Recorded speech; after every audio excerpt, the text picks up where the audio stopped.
Hola otra vez. Que voy a aprovechar que es lunes para hacer varios videos. Ujú. ¿Qué podemos ver ahora? Hmm.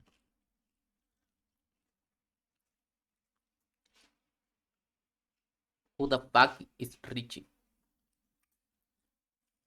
Porque siempre me salen estas dos preguntas. Hmm.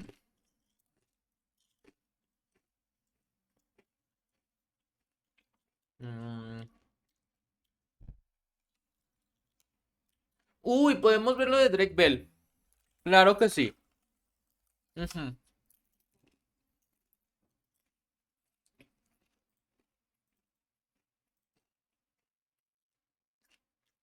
Uf. Drake Bell, mi querido Drake. What do you did with that money? You see somebody, they have their own show. Well, Chicas, chiques, Ahí a está. todos les mando muchos saludos. Y Chiques. bueno, pues hoy un episodio muy especial porque tengo a alguien internacional que ha hecho muchas cosas, que marcó mucho sus sitcoms, lo que yo viví, lo que mis hijos han vivido. Por supuesto, músico, cantante, conductor también y por Yes. supuesto actor. Lo vimos, bueno, por ejemplo, en muchos sitcoms, por ejemplo, uno de ellos, Drake and Josh, que fue una locura, Drake y Josh aquí en México. Un Ha tenido tu varios F. sold outs en México. Acaba de tener un sold out de 50,000 personas. Viene Ojo. ahora un documental muy serio con momentos complicados, pero también muy del corazón y muy reales que mucha gente y muchos No niños conoce. y niñas han vivido. Así es que me encanta que esté aquí, señores. Drake Bell, mi querido Drake. How you doing? I'm great. Oh, excellent. It's nice to see you again. Yeah, it's great to see you again. Thank you for having me. Last time I saw you was in La Máscara because I was your fan in La Máscara. Yes, but I never got to see you because they're so secretive. Yes, so secretly. It's, yes. I didn't realize how I couldn't tell people I was in Mexico. I had to, the outfits that we had to wear to It go was in. I crazy. mean, with the Darth Vader Yes. masks and no háblame and no like no me hablas and like it was it was Yes. crazy. Crazy. I was Little Bones, Huesitos. Yeah. I you, loved my character. I was Bebe Alien. And how was it about the Spanish? Investigators talk a lot in Spanish. Yeah. Did you understand everything? Can you speak in that moment? At that moment, my Spanish I was still honing it, and getting it, but no, I mean some of it, it was a little difficult, but we made it through. Yes, you did great because I remember Baby Allen making a lot of sounds. Yeah. And after that, when everybody knows that was you, everybody said, "Okay, of course." Yeah. That's why. Yep. I always just resorted to the things I didn't understand. Oh, no. Voy. My translator's not working.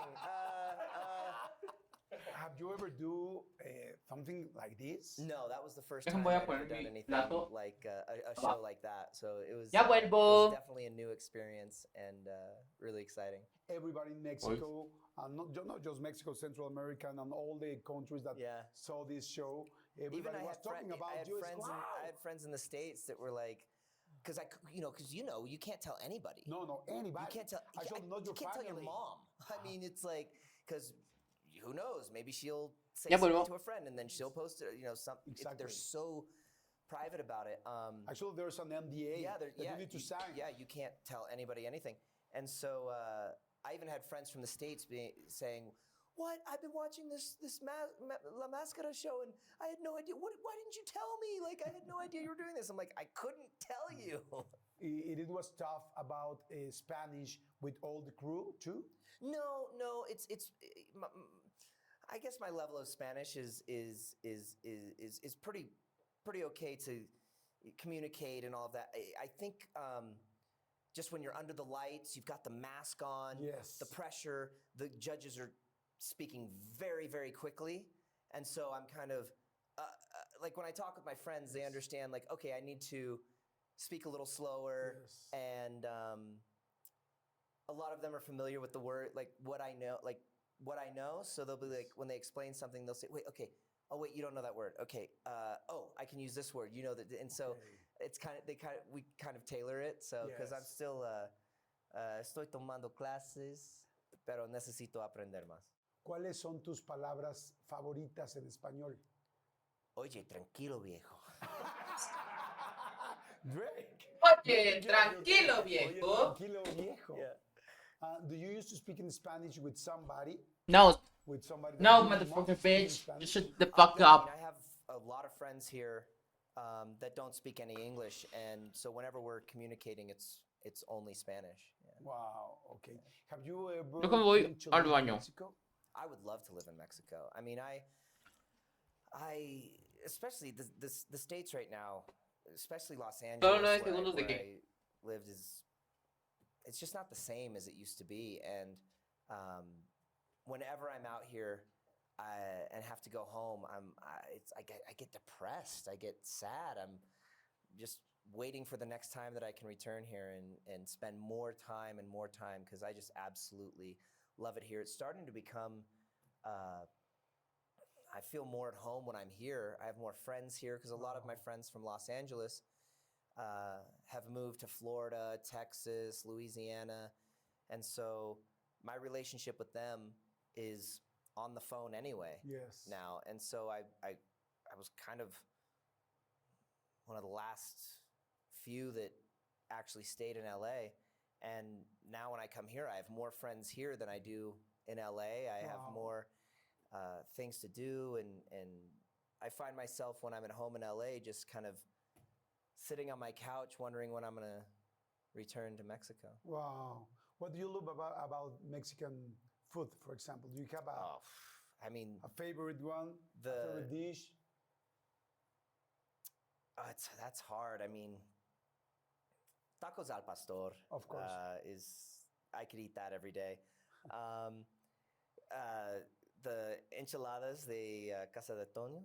That's great. Yes. If you guys want to give me a sponsorship deal, because I could eat that every day of my life. That's my Bar Misil y Casa de Toño. yeah. Exacto. But no, I mean the food out here is just unbelievable. And have you ever tasted quesadillas? Oh, sí. Do you like quesadillas with queso? Yeah, they have to. It's a quesadilla. I don't understand. It's in the name. We're gonna have a beautiful chat here. Cool. We're gonna talk a lot of things. Actually, 2 days ago, I guess 1 day ago, being launched this documentary about Silent on the Set. Yeah. So it's very tough and talk about a lot of different hard things that of course I want to ask you about all this stuff because you are one of the main characters of this documentary. So we're going to talk about that. We're going to talk about your new single that talks about not all your life. All your the moments of your life. Cuente cállese a la verga. Yeah, this Miren, llegué justo para quitar el anuncio. ¿Puedes resumir estos últimos 200 años? ¿Es Fallout? Uf. I was approached about this documentary last year, right before actually I had gone into rehab, and I was just in a place in my life. I was kind of spiraling, and my mental state was, I was in a bad place, and I was approached by this documentary, and I immediately turned it down and said, I'm not ready to talk about these things, these parts of my life. And I, shortly after that, I went into rehab, and El it was a diablo. really interesting experience because you think of rehab as, okay, well, I'm going to go Casi es el someplace diablo. where I can't, put any toxic things in my body, and I'll get clean and I'll be sober, and then I'll come home and I'll be better. I didn't realize that there's so much trauma therapy and one-on-one counseling and group therapy and family therapy and all of these things that you're dealing with, and for the Tú eres el diablo.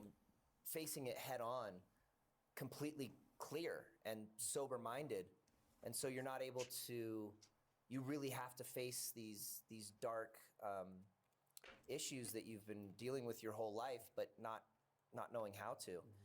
And so I went through a lot of self-reflection and unearthing and digging up things that I've just held inside my whole life, and then feeling comfortable enough around people who, for the first time, were living similar Eso es situations, que si had eres similar experiences, and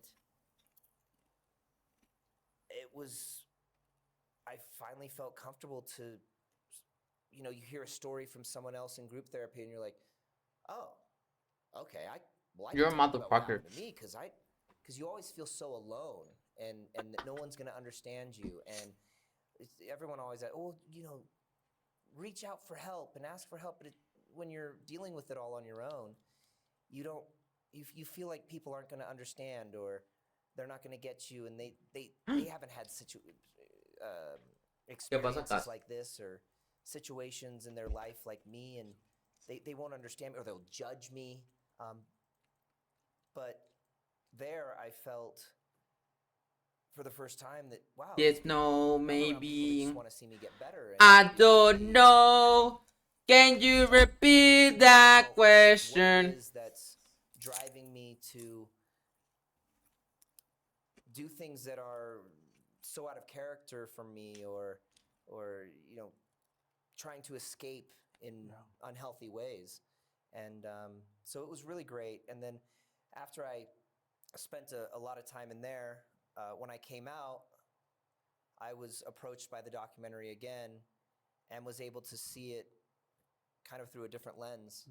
And I felt, I've been sharing so much in rehab and really talking about these things, and maybe it is time to sit down And talk about and it. tell my story.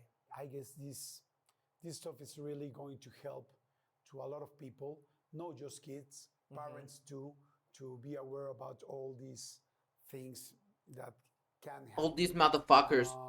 Congratulations, really, because I know, and I guess everybody know, it isn't easy to do something like this. Yeah. So we're gonna talk about this in the interview. And actually, 2 days ago was a trending topic about worldwide about quiet on set. So we're going to talk about, but I want to start from the beginning. So you were born in California, right? Yes, I was. Okay. How was your childhood? Yes, it I had was. a very interesting childhood. I was born in Fountain Valley, California, and my mom was a professional billiards player. Wow, She's a two-time world champion. Wow. She's in the Hall of Fame. She's one of the greatest ¿De qué? No le. of all No. time Hall of Fame player. Wow, She's Ah, one of the yeah. greatest. ¿Cómo se dice pool? Was a professional billiards player. Wow. Billiards. She's Pensé que era como de pool. so. Did you go with her to the tournaments? I did when I was really little. I not all the time, but Okay. there were a few. I remember one especially.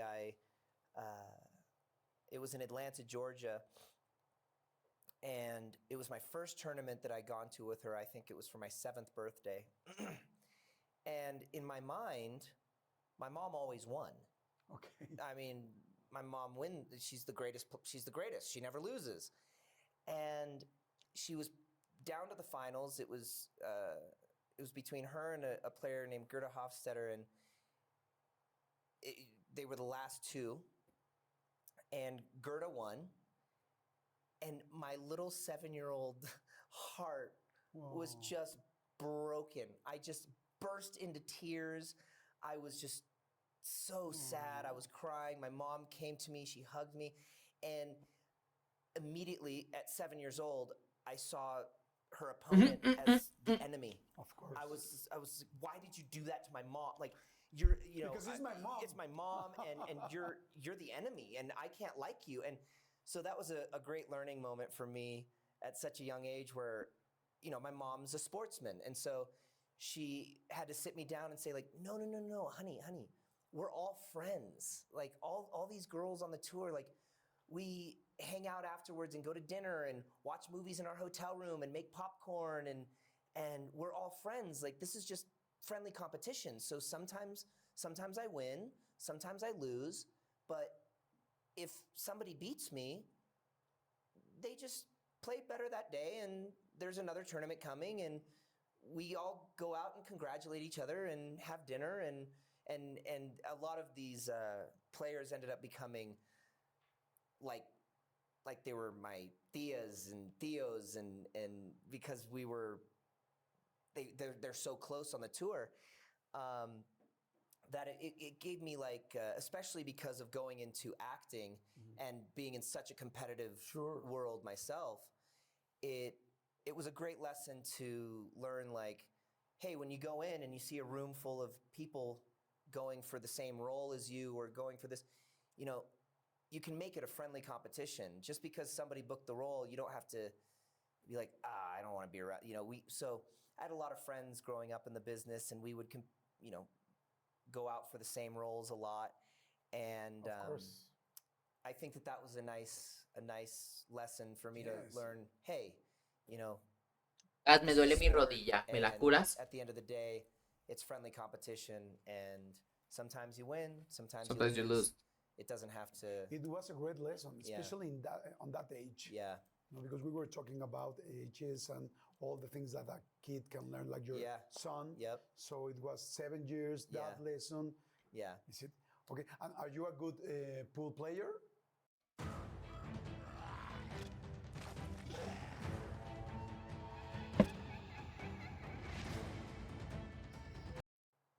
I could beat my friends. Pool is a difficult sport because it's not Hey. like riding a bike. I mean, you really have to devote your time to it, and when you go away from it for a while, Gas, come gas, back, gas.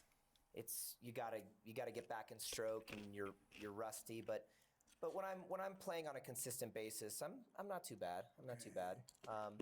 But so my mom was a professional billiard player. My dad Procede a morirse. had just lost a successful furniture business that he had been working on that he owned, and I was the baby of the family. And then at about 4 years old, my mom and my dad started having issues in the marriage and decided to separate. And because my mom was touring so much, I spent a lot of time with my dad. And my dad was really a fan of baseball and played baseball when he was younger and in college. And my grandpa, my dad's side of the family was a baseball family. My cousin actually ended up going on to be an all-star baseball player for Me mataste, Cas. the major leagues and became a world-renowned pitcher for I think he ended up on the Padres. But so my dad got me into Little League and was trying to find things to do with me that we could do together and, you know, go out and throw the ball and all this. But I didn't take to Cas, ¿por qué me quisiste baseball, but I matar? didn't take to it. I was having more fun in the dugout making people laugh and telling stories and being more animated. And my dad raised me on classic TV. I don't think I saw a color TV show until I was like, you know, 8 years old. Because we you would have a color TV? Well, but we were always watching the Munsters and all of these old shows. And he introduced me to Dean Martin and Jerry Lewis, Abbott and Costello, the Marx Brothers, Charlie Chaplin, the classics of comedy. And when I was really into Abbott and Costello, but when I saw Dean Martin and Jerry Lewis, La Cas bien mensa. something clicked in me. And I mean, it's so funny because I was so young when I saw this, but still something in my brain went, that's what I want to do. Do you remember exactly the moment? It was a movie called Gas la mensota. Caddy. And it was because I loved making people laugh. Que me I mataste. wanted to be on ¿Cómo que stage. me vas I a wanted pegar to con la act. I loca didn't grosera? know- We grew up in Orange County. We weren't in Hollywood. We weren't in LA. None of my family was in the business, so I didn't know if that was ever a possibility. But I knew I wanted to be funny and make people laugh. But I Pero ya also me had mataste. this obsession with music. My dad was always playing Elvis and the Beatles and Buddy Holly and the Rolling Stones and Queen and all of these bands in the house and the Beach Boys. And I think one of the first things I did, Sí me mataste. I was like 2 or 3 years old, and I would get up on the coffee table and he would play the Beach Boys and I would sing, you know, Surfing USA and Surfing Safari. And so I had this passion for music. I hadn't started playing music yet, but I had this passion for music. So Que es when I la que saw más me Dean mata Martin and siempre. Jerry Lewis, I went, wait a second. Dean Martin is this singer and he's belting out these beautiful songs, but then there's this clown next to him that's being wild and crazy and making people laugh. I was like, man, if I could combine those two guys, that would be my dream.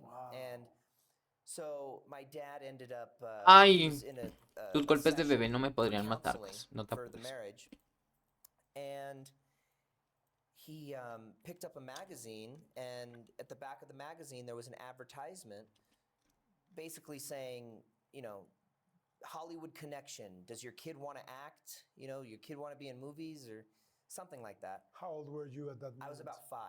Okay. And my dad kept the magazine. Tonoto And tú. he's like, wait a second, maybe that Ay, Rick would be interested in doing. And so he came home one day and he said, hey, would you like to be in, would you want to be on TV? Would you want to be making movies and all this? And I thought, are you kidding me? Like, this would be amazing. Get to go on, get to do what I love. Like, I didn't even know that was possible. And so he got us a meeting with a manager, and ¿a dónde vas en she primero? was asking me, you know, would you want to be ¿Vas a volver a perder tu commercials parada por showing off these Tonota? awesome toys and eating these sugary cereals and all of this? Popsicles. And popsicles. That was actually interesting you say that. That was my first commercial I got. Wow. Was for a washer and dryer company. And I had to sit down on a tree stump and eat popsicles. Y ahora tienes que and the popsicle caminar had una been dripped parada onto my shirt, and then my atrás. mom Toda washes Tonota. it and it takes the stain out. Well, we have to do take 1, take 2, different angles. And so I'm 5 years old, Wow, and so I'm how eating much these popsicles, and they're like, all right, we got to do another one. Here's your popsicle. Castonota. Okay, we got to do another one. Here's your popsicle. I go, wait a minute. Free popsicles? I'm in. Dad, Yes. let's do I mean, this. 5 years old, Yeah, wow. and just getting popsicles handed to me, and I was like, I'm in heaven. I'm like, this is the business for me. Wow. Yeah. So your father gives you a lot of tools. And do they have a rough moment? Ay, after aguanta, birth? creo que hice algo que no tendría que haber hecho y ahora me duele mucho aquí. ¿Es normal que me truenen un hueso de la costilla? So it was Pregunta. difficult, and nothing against my parents, because I know that, you know, they were dealing with their own things, but it was difficult because they weren't getting along. I would be at my mom's house and my mom would be saying something about my dad, and you know, your dad's this, your dad's that. My dad would say your mom's this, and I've discussed this with them recently and which Ay, I've Dios brought santo. into my relationship with my son, and our situation Ay. is hopefully, and maybe it was a blessing that I experienced that so that I don't repeat it. But it made me feel, and I don't think I knew it at the time, but looking back, it made me feel like, wait a minute, but I'm half of him and I'm half of her.